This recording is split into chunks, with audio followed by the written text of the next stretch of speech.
یک دو سه اکشن.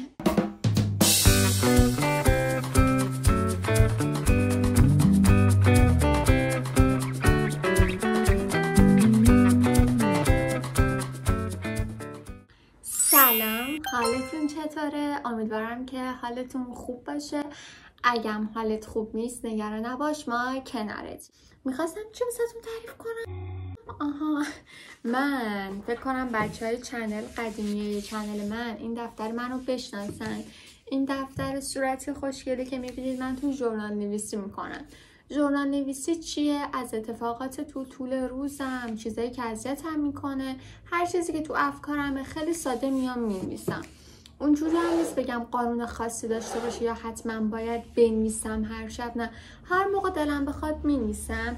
و امروز هم از اون روزایی بود که میخواستم ثبتش کنم. من این مدت خیلی اتفاقای خوبی و اتفاقای بدی پیش اومده. بعدیش این بود که مثلا تو کارم یه ذره باید سریعتر کارم رو پیش میبردم عجله‌ای، چون که خیلی به خودم استراحت دادم.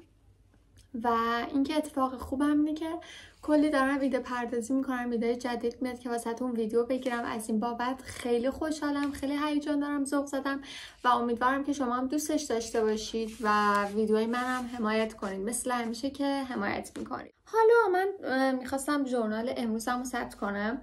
قهوه‌ام آوردم، قهوه بخوریم با هم دیگه. شما اگه دوست دارید برید یه چای، یه قهوه، چیزی بریزید بیاین با هم دیگه این ویدیو رو ببینید. و این ماگ منم که خیلی دوستش دارم چون گربه داره. من عاشق گربه ها، مخصوصا گربه‌های سیاه رنگ. قهوه ریختم واسه خودم. این بوی قهوه که میاد کلا حالمو خیلی بهتر میکنه.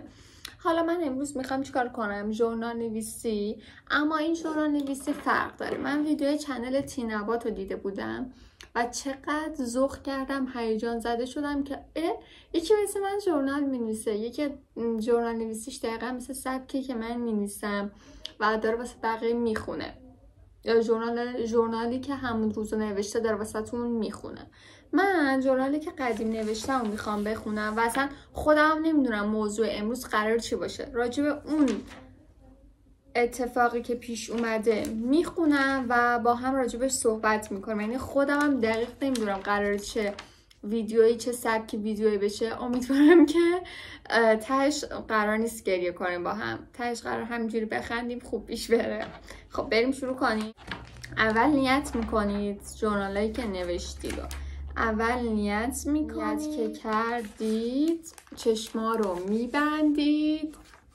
1 2 3 4 1 2 3 4 یک صفحه رو همینجوری باز میکنم.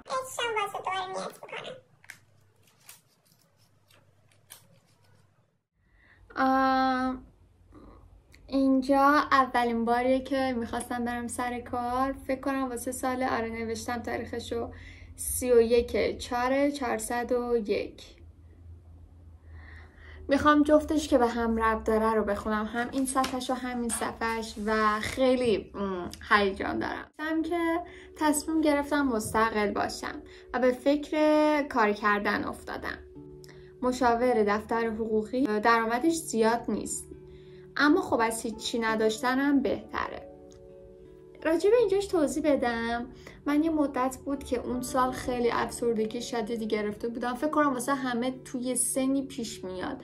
از سنی به بعد دیگه خودت میخوای درآمد خودت داشته باشی، دست تو جیب خودت باشه و این کار نکردن، کارت خالی خیلی اذیتت میکنه.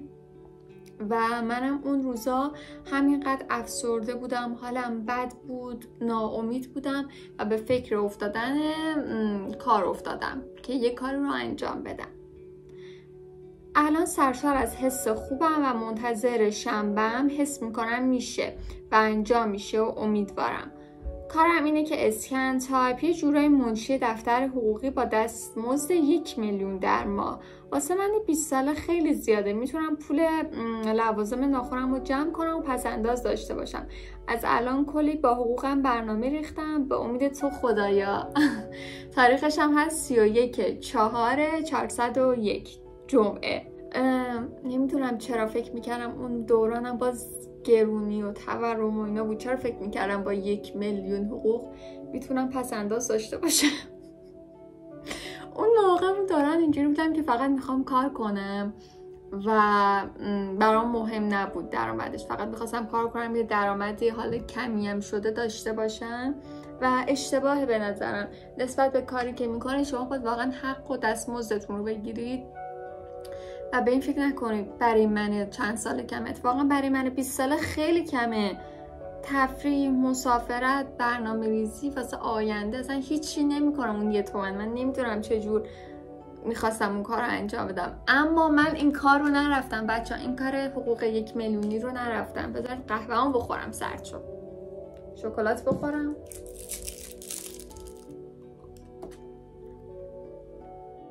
خب قرار شد یه دونه ژورنال بخونم، اما چون ژورنال بعدیم به همین شغلی با درآمد 1 میلیون ماهی 1 میلیون ربط داره و نه فقط مثلا بچه ها یه تایم ها مثلا ساعتی 3 بری تا 6 بعد از ظهر، کل نیست 8 میری تا 12. تو دفترم ننوشتم 8 تا 12 و نیم 1، بعد دوباره 3 میری سر کار تا 8 شب 7 بعد از ظهر برای 1 میلیون. نمیدونم چه جوری این تصمیم رو گرفتم، ولی فکر کنم چون حقوق بوده، دفتر حقوقی بوده، به رشته دانشگاهی من ربط داشته، دوست داشتم برم. نمیدونم، ولی الان اگه عقل الانم داشتم فقط فرار میکردم. فرار. ژورنال بعدیم تاریخ این ژورنال اولی که خوندم 31/4 بود. اینجا 4 روز بعد اونه، 3 شنبه 4/5/401. سلام از محل کار جدیدم. بله درست شنیدیم، محل کار. فکر کنم اولین روز کاریم بوده اینو نوشتم. بالاخره کار پیدا کردم. خب کار قبلی نشد، البته خوشحالم نشد. همین که حقوقش مقداری بیشتره، همین که راحت تره این کاری که الان مثلا دارم میرم. اول از همه خدا رو شکر، واقعا ازت ممنونم که به حرفام گوش دادی. این مدت دختر بدی بودم میدونم، اما بازم مثل همیشه هوامو داشتی و داری. کارم هم یه دفتر دکوراسیون داخلی دوستش دارم. امروز اولین روز کاریمه، ست دارم. بعد جالبش اینه من واسه هر ژورنالی که مینویسم زیاد مشخص نیست، برم جلو پایینش امضا میکنم، بالام تاریخ رو مینویسم، اینجام روز هفته رو مینویسم اینجوری. و اول همه ژورنالام سلام میکنم. میتونم شاید کسی نخونه، واسه خودم همه مینویسم سلام، بعد شروع میکنم به توضیح دادن اون اتفاق. راجع به این توضیح بدم، اینجا اولین روز کاریم بود و خیلی هیجان داشتم. هیجان، استرس، خجالت، چون که من بعد 20 سال میخواستم کار کنم و تا حالا تجربه نداشتم قرار چجوری پیش بره و اینا، و خیلی هیجان زده بودم. هم درآمدش نسبت به کار قبلی میخواستم برم بیشتر بود، هم این که خیلی راحت تر بود و میتونستم به کارهای تولید محتوام یا حالا هر کاری که دوست داشتم هم برسم.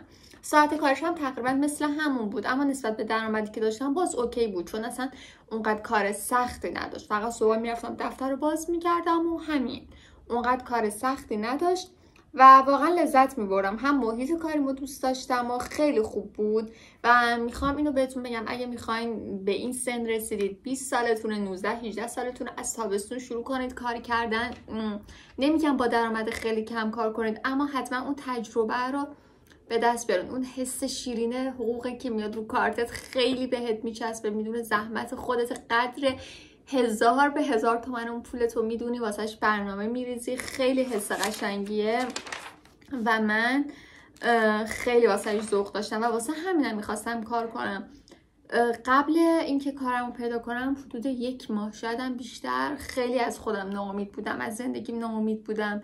چون درآمدی نداشتم و باید همش منتظر این بودم که مام بابام یه مقدار پولی رو به من بدن و از این بابت خیلی اذیت بودم. دوست نداشتم دیگه اینجوری زندگی کردن و دلم میخواست خودم درآمد خودم داشته باشم، خودم استقلال خودم رو پیدا کنم و به این فکر افتادم که پاشو از جات و کارو پیدا کن. کارو گشتم پیدا کردم، گفتم کارو دفتر حقوقی نشد و از این بابت خیلی خوشحال بودم. و الانم کاری که تو این دفتر نوشتم دکوراسیون داخلی، از اونجا اومدم بیرون. فکر کنم 3 ماه اونجا کار کردم یا 4 ماه اگه اشتباه نکنم. نمیتونم، از تابستون رفتم، مرداد رفتم تا ننوشتم تو دفترم، فکر کنم بعدا نگاه میکنم. از تابستون رفتم تا پاییز بود دیگه بعدش نرفتم دیگه. کار خودم رو شروع کردم و اون کار یه جوری میگم واسم خیلی خیر و برکت داشت. واقعا اینجوری بود. بعد اون کار من وارد بازار کاری خودم شدم دیگه، درآمد خودم داشتم، خودم سابکار خودم بودم. خیلی میچسبید، یعنی میتونم بگم از قشنگترین روزهای زندگیم بود و خیلی هم خوشحالم تو دفترم ثبتش کردم. شروع کنید ژورنال نویسی، خیلی میچسبه بچه‌ها. وقتی میشینی میخونی میبینی به چیزایی که خواستی رسیدی، چه روزایی به خاطر چه چیزای الکی ناراحت بودی و تو اون روزا کیا پیشت بودن، چه جوری خودت حال خودتو خوب کردی. اصلا میخونی کلا انرژی میگیری، انگیزه خیلی خوبی میگیری. من فکر کنم از 12 سالگی 13 سالگیم شروع کردم ژورنال نویسی و از این بابت کلا هم خوشحالم هم خیلی ذوقشو داشتم. از اون موقع همه چیو مینوشتم.